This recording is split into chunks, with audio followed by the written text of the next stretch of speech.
You mentioned my country. I would think it's fair to say that there are many, many Australians who are pretty alarmed by the direction things are taking. But cancel culture goes to the heart of feeling that they can't tackle this. It's so cruel.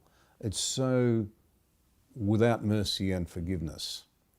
And I wonder, I made an observation the other day to a school group. I don't think a family can work if there's no forgiveness.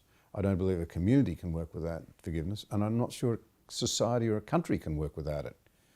It seems to be something that's dismissed. The judgments are made. They're brutal by the modern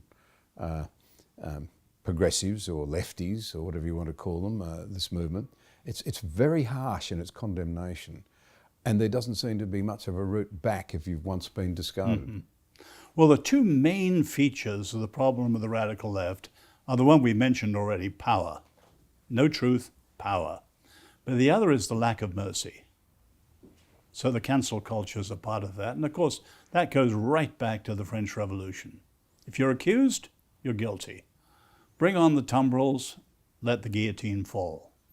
And the cancel culture is the same. And I think people like Douglas Murray have pointed that out wonderfully, the total pitiless lack of mercy. So all power, no truth, and lack of mercy in the way they deal with people. That's the radical left.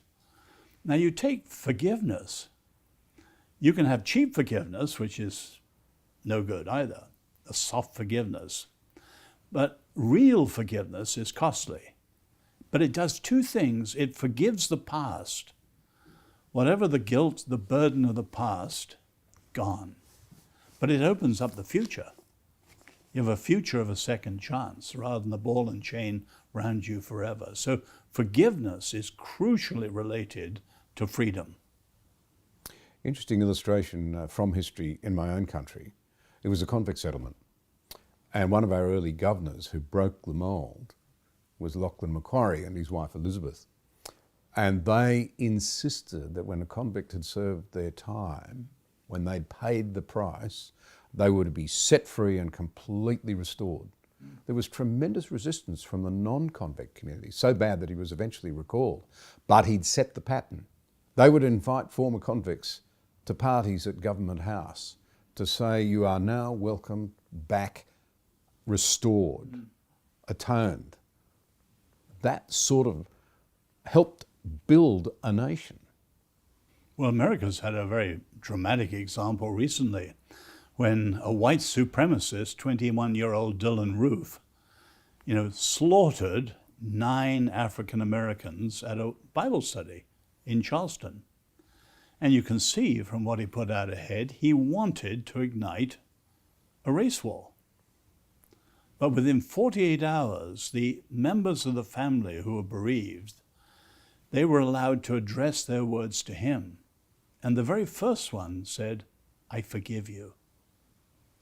And one after another, one produced the Bible that was stained with her son's blood. And she too forgave in the light of the deeper forgiveness of Jesus on the cross. And that dramatic event totally averted any question of a race war. And the governor, Nikki Haley, was a Christian.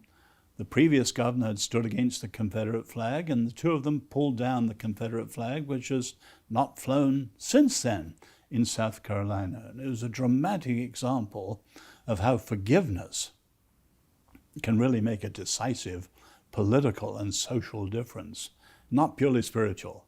The trouble is a lot of truths that Jews and Christians have allowed to become very personal or very spiritual and not much to do with the whole of life. And forgiveness is one that is absolutely fundamental to addressing some of these big issues.